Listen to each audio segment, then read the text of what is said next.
आज मी तुमची ही सर्वात मोठी अडचण कायमची दूर करणार आहे, कारण आज आपण बनवणार आहोत उन्हाळी वाळवणाची अशी एक मॅजिक चकली, जिच्यासाठी तुम्हाला गॅस अजिबात पेटवायचा नाहीये, पीठ शिजवायचं नाही, उकड काढायची नाही, फक्त आपले रोजचे साधे पोहे वापरायचे आणि वर्षभर टिकणारी कुरकुरीत चकली तयार. कशी?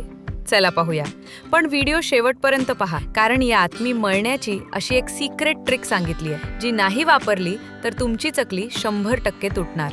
सगळ्यात आधी आपल्याला घ्यायचे आहेत आपले रोजचे कांदे पोहे. पण थांबा, पाकिटातून काढले आणि लगेच भिजवले अशी चूक करू नका. आधी एका मोठ्या चाळणीत पोहे घ्या आणि हलक्या हाताने चाळून घ्या. यातून बारीक पावडर आणि धूळ निघणं खूप गरजेचं आहे. चाळलेले पोहे आता 2 ते 3 वेळा स्वच्छ धुवून घ्या. यावरचा पांढरट स्टार्च पूर्ण निघून गेला पाहिजे. पाणी अजिबात शिल्लक ठेवू नका. पोहे बुडतील एवढंच पाणी घाला आणि बरोबर 10 मिनिटं झाकून विसरून जा. 10 मिनिटं झालीत. बघा, पोहे कसे मस्त फुललेत. हाताने दाबून पाहिलं की ते अगदी लोण्यासारखे मऊ लागले पाहिजेत. थोडे जरी कडक राहिले ना तर पुढे चकलीचा लगदा होणार हे नक्की. आता इथं माझ्याकडून एक छोटी गडबड झाली. पोहे मळायला माझं पहिलं ताट थोडं लहान पडत होतं. आणि लक्षात ठेवा मित्रांनो, जर पोह्यांना मोकळेपणानं मळता आलं नाही तर तुमची चकली हमखास तुटणार. म्हणून मी लगेच हे सगळं एका मोठ्या घमेल्यात काढून घेतलं. आणि आता येते या पूर्ण रेसिपीची जान.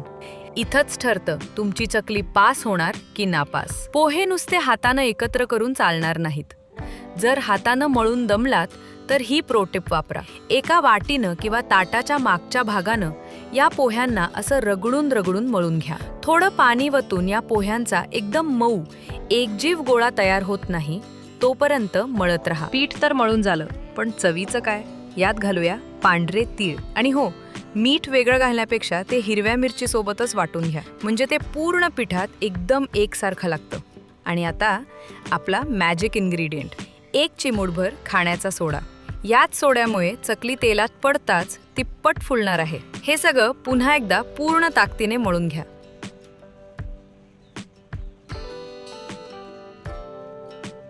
गोळा रेडी आहे, पण लगेच साचा हातात घ्यायचा नाही. यावर एक भांड झाका आणि पिठाला थोडा वेळ रेस्ट करू द्या.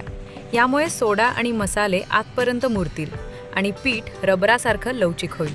चला, पीठ मस्त मुरलंय. आता साच्यात पीठ भरा आणि पाडा या गोल गरगरीत चकल्या. बघा, पीठ एवढं परफेक्ट मळलं गेलंय की चकली साच्यातून पडताना अजिबात तुटत नाहीये. अगदी सहज आणि गोल आकार येतोय. फक्त 1 किलो पोह्यांमध्ये आपण किती साऱ्या चकल्या तयार केल्यात. गॅस न पेटवता घरच्या घरी वर्षभराची सोय. यंदाच्या वाळवणात ही रेसिपी नक्की ट्राय करा. आणि हो, मेहनत आवडली असेल तर व्हिडिओला लाईक करून चॅनलला सबस्क्राईब करायला विसरू नका. भेटूया पुढच्या व्हिडिओमध्ये.